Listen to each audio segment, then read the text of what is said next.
bring a lasting peace for the entire region.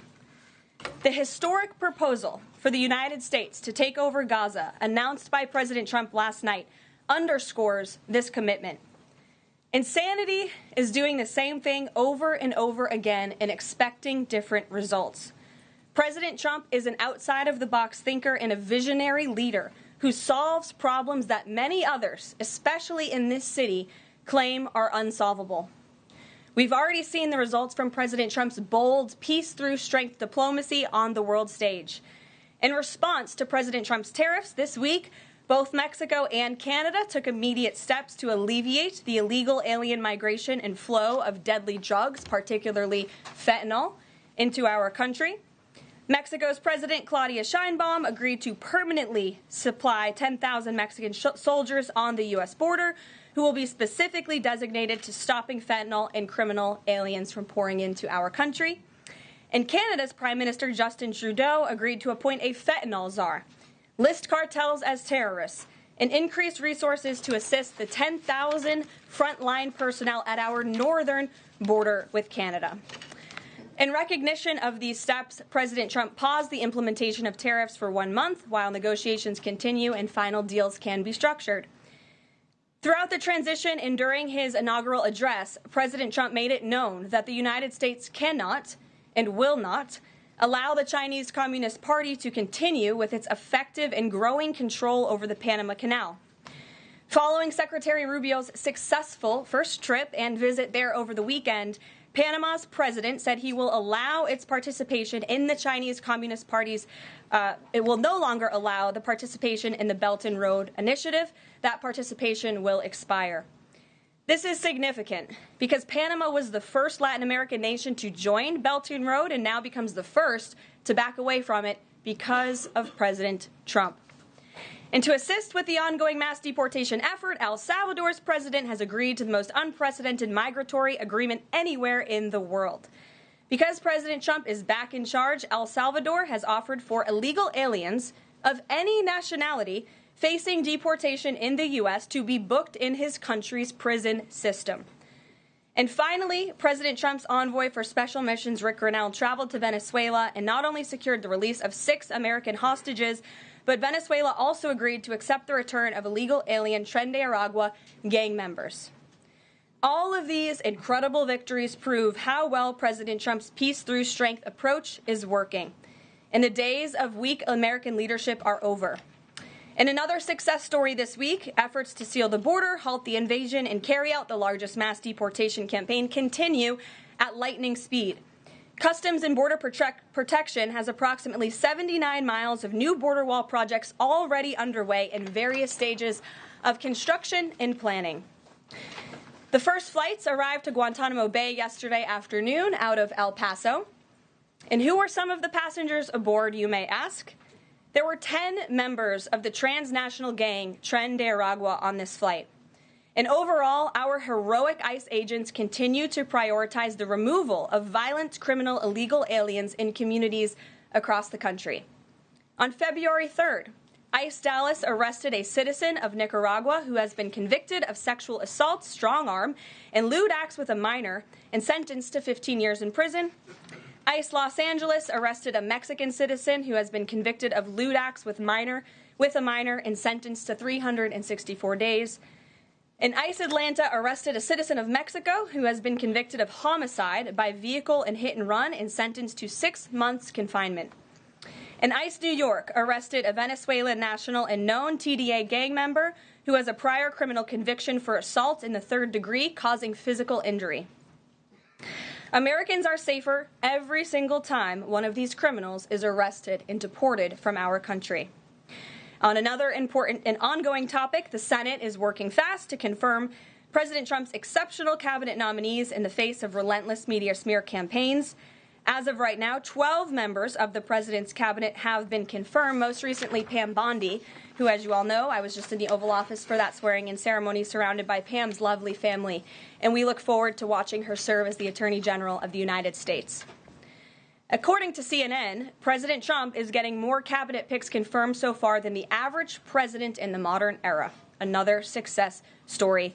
And we believe it's critical that Republicans in the Senate majority stay tough and keep their foot on the gas to confirm all of the remaining nominees as quickly as possible so we can continue President Trump's important work here at the White House and across our entire federal government. And lastly, throughout his historic campaign, President Trump pledged to restore common sense to our country. And he is continuing to deliver on that with an executive order that he will sign later today. The president will be signing an executive order keeping men out of women's sports to defend the safety of athletes, protect competitive integrity, and uphold the promise of Title IX. This common sense action from President Trump ends the disgusting betrayal of women and girls by the previous administration, who for years catered to radical activists who wanted biological males treated as women in workplace showers, competitive sports, prisons, and even rape shelters. Gender ideology insanity is over. Submissions from individuals across the country interested in participating in our new media seat at a future briefing continue to flood in. We are at more than 12,000 and counting. If you're watching right now and are interested, you can continue to apply on our new media website, whitehouse.gov/newmedia. And in the seat today, we have a longtime national television broadcaster. I'm sure many of you recognized her when she came in, Sage Steele, who is now the host of an incredibly successful podcast, The Sage Steele Show, on YouTube and all podcast platforms. And previously, Sage was a fixture at ESPN from 2007 to 2023, primarily hosting SportsCenter, which we all know well, before leaving the company to exercise her First Amendment rights more freely. We are honored to welcome her to the briefing room today. She will be joining the president at the big EO signing later this afternoon. I know many of you will be there as well. So, Sage, why don't you kick us off on this very exciting day for women and girls across the country. Thank you for joining us. It is exciting, and Karoline, thank you for welcoming people like me with a little bit of a different perspective, different background in this seat. It really does mean a lot. Thank you. Obviously, the House already passed the Protection of Women and Girls in Sports Act, which was a really big step for women and girls. So far, the Senate, as we know, has not brought it up to vote. We all know executive orders can be overturned, so I'm wondering how important it is to the president to get Congress to bring this, to pass legislation. So there are no instances like the past administration that really tried to destroy Title IX. It's incredibly important that Congress immediately acts on this priority. I think the president is really setting the tone, making this a very immediate priority for this administration, just as he promised to do on the campaign trail. And I'd like to get into the executive order a little bit, because it is the news of the day here at the White House, and talk about what this executive action will actually do. So the executive order that the president will be signing later this afternoon, as I said, upholds the promise of Title IX. It also will require the DOJ to abide by the nationwide previous administration's illegal Title IX rewrite that would have dissolved single-sex spaces and opportunities. It also requires immediate action, including enforcement actions against schools and athletic associations comprised of schools that deny women single-sex sports in single-sex locker rooms. The executive order also calls for the convening of private sporting bodies in the White House. We want them to come to this campus so the president can hear in person the stories of female athletes who have suffered lifelong injuries, who have been silenced and forced to shower with men and compete with men on athletic fields across the country. Many of those women will be at the White House today. I encourage all of you in the media to actually talk to them, to hear their stories. And I would also just add one more thing. This is a wildly popular position with the American people. In fact, there was a new poll recently that showed the overwhelming majority of Democrats also support keeping biological men out of women's sports. And so I know the president is very excited about the bill signing that will take place at 3 o'clock this afternoon. You will hear from him more on that later, and we look forward to seeing you there, Sage. So thank you very, very much. Garrett, great to see you here today. Thank you. On Gaza, the president has spent basically his entire public career criticizing foreign entanglements, nation building, sending American troops to fight abroad, particularly in the Middle East. This plan seems like it could ultimately involve all of those things. Can you explain this reversal and how building and owning Gaza squares with America First foreign policy? I would reject the premise of your question that this forces the United States to be entangled in conflicts abroad. The president has not committed to putting boots on the ground in Gaza. He has also said that the United States is not going to pay for the rebuilding of Gaza. His administration is going to work with our partners in the region to reconstruct this region. And let me just take a step back here, because this is an out-of-the-box idea. That's who President Trump is. That's why the American people elected him. And his goal is lasting peace in the Middle East for all people in the region. And as I said in my opening remarks, we've had the same people pushing the same solutions to this problem for decades. And it's been made very clear to the president that the United States needs to be involved in this rebuilding effort to ensure stability in the region for all people. But that does not mean boots on the ground in Gaza. It does not mean American taxpayers will be funding this effort. It means Donald Trump, who is the best deal maker on the planet, is going to strike a deal with our partners in the region.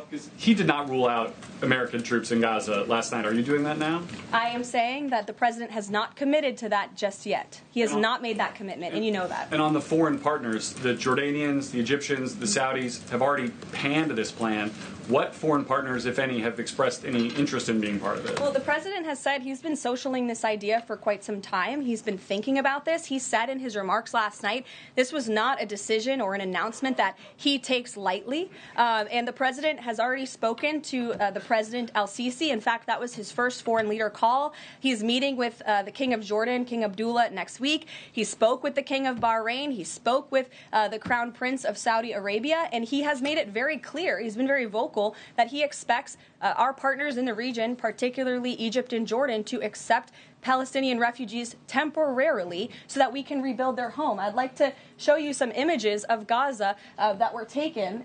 Fox News aired this. I mean, that is, as they put it, an apocalyptic scene in Gaza. This is an uninhabitable place for human beings. Do you really think that families can live their dream in a region that looks like this, with no running water, no electricity? And the special envoy to the president, Steve Witkoff, recently traveled to Gaza, as you all know. And he came back with images that he showed the president of the dire situation here. And the president made this decision with a humanitarian heart for all people in the region. Peter. Thank you, Karoline. Are any officials here preparing to fight Democratic lawmakers in the streets? Absolutely not. So, thanks for the question. Some elected Democrats are so steamed about Doge. Congresswoman LaMonica McIver says we are at war. Ilhan Omar says we might actually see somebody get killed. And Chris Van Hollen says we have to fight this in the Congress. We have to fight this in the streets. So what now?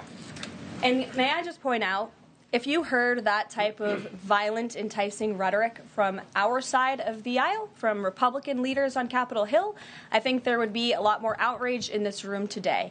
It's unacceptable, the comments that have been made by these Democrat leaders, and frankly, they don't even know what they're talking about. Because President Trump was elected with a mandate from the American people to make this government more efficient. He campaigned across this country with Elon Musk, vowing that Elon was going to head up the Department of Government Efficiency, and the two of them, with a great team around them, were going to look at the receipts of this federal government and ensure it's accountable to American taxpayers. That's all that is happening here. And for Democrat officials to incite violence and encourage Americans to take to the streets is incredibly alarming, and they should be held accountable for that rhetoric. It sounds like something that they're most concerned about is Doge engineers with access to Treasury systems. Can you clarify, do the Doge engineers have read-only access in these systems, so they are not allowed to write new code? No. They are not. Okay. No. And then one more thing. NBC is reporting that some of the illegal immigrants that we've seen rounded up and arrested are not being deported. They're being released with ankle or wrist monitoring devices, or they have to check in on the phone. So is the administration arresting more people than you have room for? I have seen the reports, and I'm glad you brought it up because we want to address it. There have been a total of 461 illegal aliens. This is of this morning when I got this information from DHS. that have been released from custody of the more than 8,000 that have been arrested since President Trump was inaugurated. It's less than 6%. And there are reasons for their release. Some of the factors include a lack of significant likelihood of removal in the foreseeable future, lack of detention availability, which is something this president and this administration has been incredibly vocal about. We are doing everything we can to deport and detain illegal immigrants, but we need Congress's help to increase funding for Border Patrol and for ICE to increase detention capability in our facilities. And then other serious medical conditions have also been the reasons for some of the release of these individuals. But none of them have final deportation orders. Many of them are probably contesting their immigration status. I'd refer you to DHS for more details, but I did get that information because I knew it would be a question. So thank you. Sure. Yes. The president and you here again today have made clear, given the devastation, you think Palestinians have no choice but to leave Gaza and go elsewhere. But Palestinians say this is their home. They don't want to go. The president last night said he's willing to use the military if necessary. Is the U.S. prepared to remove Palestinians from Gaza by force? The president is prepared to rebuild Gaza for Palestinians and all people in the region, peace-loving people who want real economic development and opportunity in the region. This is a region that has been controlled by Iranian-backed terrorists, Hamas, who have brutalized not just it is because of Hamas that you see those images on that screen, that Gaza has become a demolition site because Hamas launched that brutal attack on Israel on October the 7th. And so, again, I would stress, President Trump wants to ensure that this can be a place where all people can live in peace. He is a peacemaker in chief. He made that very clear in his first term. And as for how that will be accomplished, the president and his team are talking with our allies in the region to consider next steps. But should the American people be prepared to see U.S. military on the ground fighting a ground war against Hamas? Again, the president has not committed to U.S. troops in the region. But it is an option. I have said that the president has not committed to that yet. Sure. If I could just follow up on that, though, why not rule out the idea of committing U.S. troops? This has been a long-standing argument that the president has made really over the last decade or so, talking about endless wars are not something the U.S. wants. Why not rule out troops? Because I think the president is very good when he's negotiating not to rule out anything because he wants to preserve that leverage in negotiations. And so I think that's what he's doing here. Mary. Follow up on that, though. He also said that everyone loves this plan. He said that in the Oval Office this morning. Sure. In fact, the Deputy Prime Minister of Jordan called it a declaration of war on the Arab people. So how does he square the fact that even some Republicans on the Hill are objecting to this or questioning this? How does he square the fact saying everyone loves this plan? Well, King Abdullah of Jordan will be here next week, so I can provide you more context on the conversations he will have directly with the President of the United States after that meeting. And I would just point out that there's been a lot of leaders and officials all around the world who have doubted, I suppose, the deal-making ability of President Trump. You heard the Panama leader saying that he would not agree to some of the concessions that he has now made because of Secretary Rubio's visit. You had the Colombian president saying he wouldn't accept flights of Colombian illegal nationals who have entered into our country illegally, and those flights are underway. So actions speak louder than words. Dasha. Karoline, you said the president has been working on this idea for a while behind the scenes now. Is there a written plan based on the president's proposal for Gaza? And if so, when was it drafted and who had a hand in that? The plan was written in the president's remarks last night as he revealed it to the world and to the American people, and his team are continuing to be engaged on this effort. I saw the National Security Advisor this morning. He has a very busy day of calls, and they will, again, continue to engage with our partners. That includes Steve Witkoff as well. Mary. Two questions for you on the news of the day. So how is today's executive order going to impact the 2028 Summer Olympics in Los Angeles? For example, would a man who thinks that he's a transgender woman be allowed to compete as a female on U.S. soil?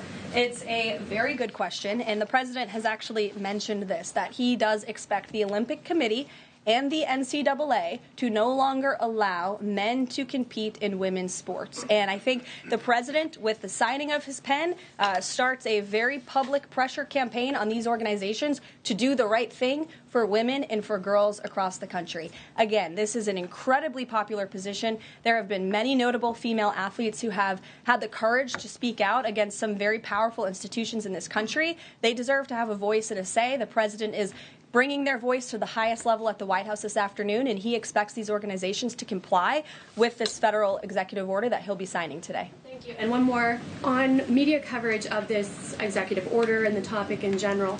What's the White House's view of framing that calls men transgender females or similar rhetoric coming from organizations like the ACLU and GLAAD? Well, it's been very clear. The policy of this administration is that there are only two sexes, male and female. Pretty simple. Brian Glenn. Yes. USAID has gotten a lot of attention in the last couple of days with some of these bizarre things that we've been, taxpayers have been funding. Now it looks like there are a couple media outlets that have been dragged into this conversation as far as USAID funding as well. Does the President have any comment on that? So upon coming out here to the briefing room, I was made aware of the funding from USAID to media outlets, including Politico, who I know has a seat in this room. And I can confirm that the more than $8 million taxpayer dollars that have gone to essentially subsidizing subscriptions to Politico on the American taxpayers' dime will no longer be happening. The DOJ team is working on canceling those payments now. Again, this is a whole-of-government effort to ensure that we are going line by line when it comes to the federal government's books. And this president and his team are making decisions across the board on, do these receipts serve the interests of the American people? Is this a good use of the American taxpayers' money? If it is not, that funding will no longer be sent abroad, and American taxpayers will see significant savings because of that effort. Thank you. I'd like to give some love to the back row. I've heard that, unfortunately, they haven't been called on in years past. So, Reagan, why don't you go ahead? Thanks, Caroline. The WHA announced that comedian Amber Ruffin, who has called the president a toddler with his pants pulled down, will be the entertainment for this year's Correspondents' Dinner. Does the White House have a reaction to this choice, and will the president be attending the dinner this year? Certainly an interesting choice. I have the president's invitation on my desk. I have the invitation for myself on my desk as well. Haven't talked to the president about it. When he makes his decision, I will let you all know. But definitely an interesting choice of the comedian. I'll talk to the boss about it and see what we decide. Sure, go ahead. Caroline, in the back. Yes. Thank you. Yes. Appreciate it. On the executive order set to be signed today, you said that this will be enforced. Can you spell out for schools and the public how exactly the administration plans to enforce this, even at local levels? And on top of that, there are human rights groups who say that this could expose kids to discrimination. What is your response to that? I think kids have already been exposed to discrimination, especially young women and girls who have been forced to shower in locker rooms with biological men, who have been forced to compete on playing fields with biological men, which is incredibly unfair and unsafe, and again, an incredibly unpopular policy with the American people. As for the actions that this executive order takes, I already laid those out at the beginning of the briefing. I'm happy to give you a copy of this fact sheet so you can let your audiences across the country know. What's your message to schools who don't comply with this? They should, because it's going to be federal law in about an hour and a half. So your colleague to your right, to my left. Thanks, Caroline. Yes. Taylor with Spectrum News. You talked a bit about DOJ. Elon Musk is currently a, quote, special government employee who also owns companies that have billions of dollars in federal contracts. You said earlier this week that he has abided by all applicable federal laws, but what steps is the Trump administration taking to address that conflict of interest? The president was already asked and answered this question this week, and he said if Elon Musk comes across a conflict of interest with the contracts and the funding that DOJ is overseeing, then Elon will excuse himself from those contracts. And he has, again, abided by all applicable laws. In the back left, go ahead. Trade advisor Peter Navarro, when asked about the External Revenue Service today, said, quote, we're going to collect a lot of tariff revenues and we're going to get tax cuts out of it. Is it the official position of the White House that tariffs will lower taxes for Americans? The president has always been clear that he believes tariffs are a tax on foreign nations, and he's committed to cutting taxes for the American people here at home. He also believes tariffs are a great revenue raiser for this country, and that's exactly why he has committed to the creation of the External Revenue Service, which I think is a phenomenal idea. Or just go down the whole row. Go ahead. Tom Bateman with the BBC. Can you confirm that under the President's plans for Gaza, any and all Palestinians who want to stay in Gaza on their land will be allowed to do so? I can confirm that the president is committed to rebuilding Gaza and to temporarily relocating those who are there because, as I've showed you repeatedly, it is a demolition site. There is no running water. There is no electricity. The president wants these individuals to live in peace. He is committed to doing that with this very bold new plan, and we will continue to keep you apprised of updates as we receive them. Ed Lawrence, that's not an answer. Yes, go ahead, Ed. I appreciate it. Thank you. So now that the President Trump's policies are starting to take shape, how long will it take to cycle through and get some of the actual prices that Americans are paying to come down? Prices at the store and at the grocery pump? All of the above. Across the board, sure. Well, the president is doing everything he can, obviously, to reduce the cost of living crisis in this country as quickly as possible. That's why he signed a litany of executive orders across the board in the first couple of weeks here. He declared a national energy emergency.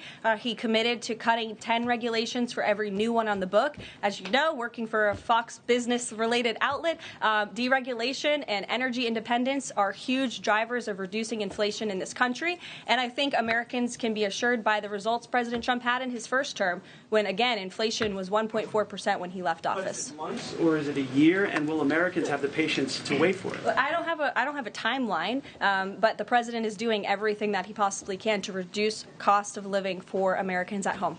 Phil Wegman.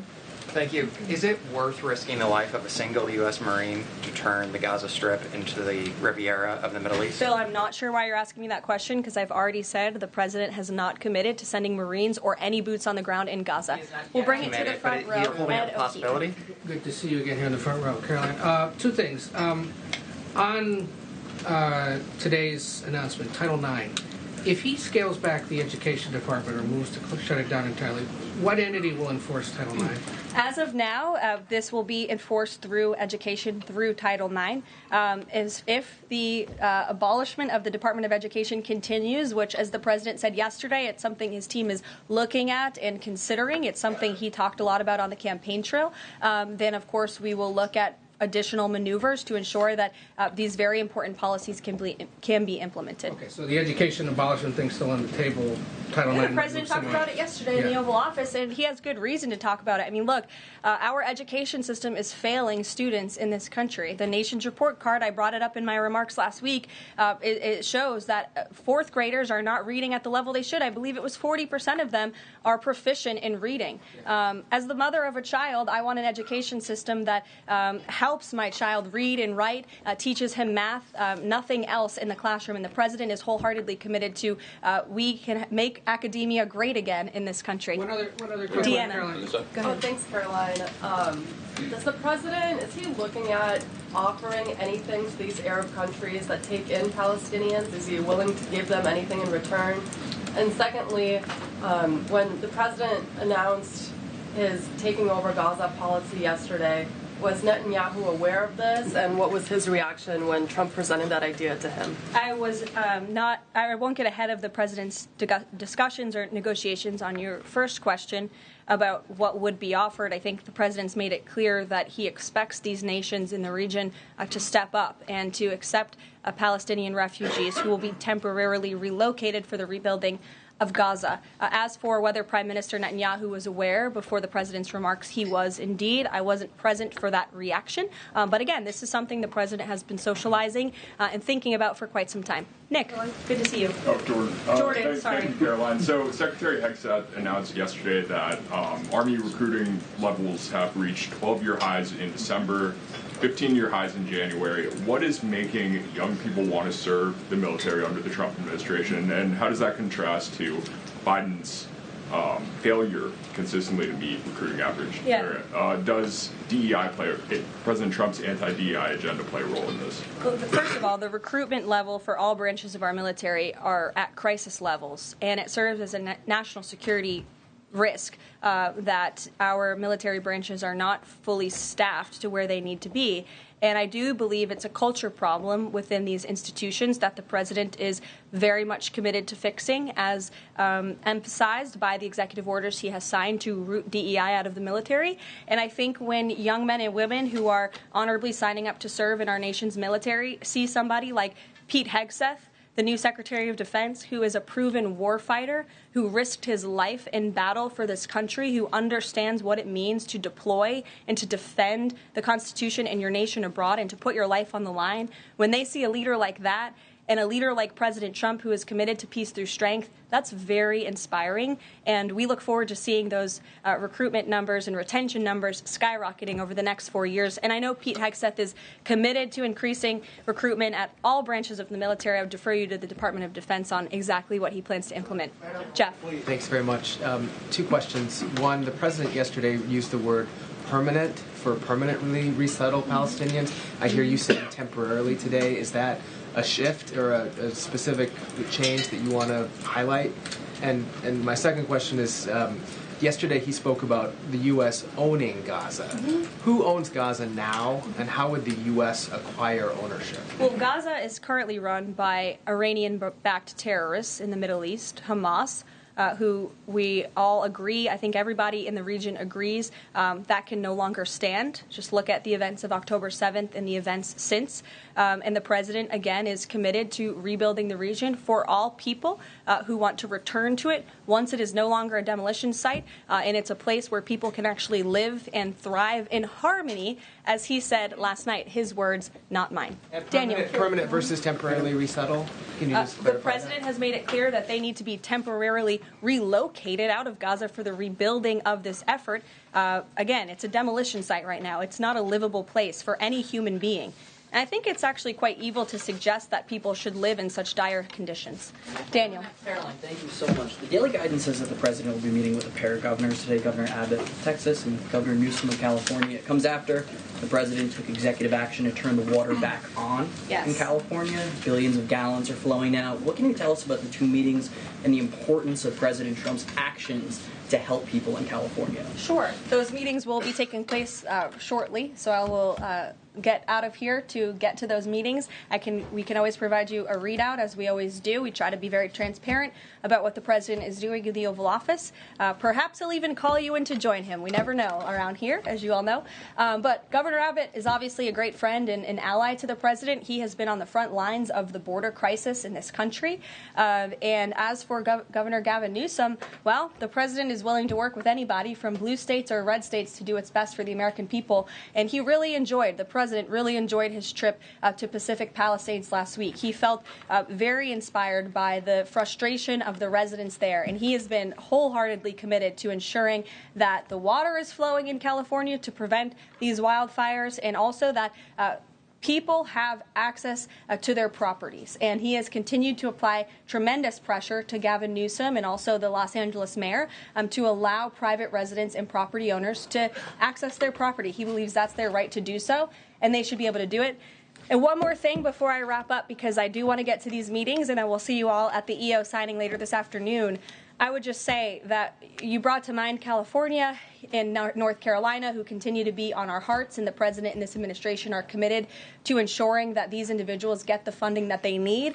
And I would just say a strong message to Democrats who are out there pretending to be outraged about the long list of crap that this administration is cutting, federal waste and funding, like $2 million for sex changes in Guatemala, $6 million to fund tourism in Egypt, $20 million on a new Sesame Street show in Iraq, $4.5 million to combat disinformation in Kazakhstan. I could go on, and I'm happy to provide this list to every single one of you. Democrats are outraged that the American people want to be, they want their taxpayers going to good uses, not stuff like this. But then they're very quiet about the fact that there are still North Carolinians and people in California who have lost everything, and in the last 4 years, this federal government did nothing to help them.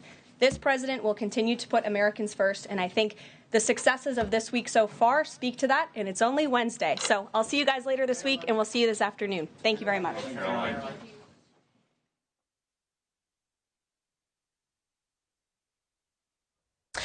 One America News Network, your source for credible, honest, unbiased reporting from around the world, has just launched a live, 24/7, 365 days a year uninterrupted cable feed on YouTube.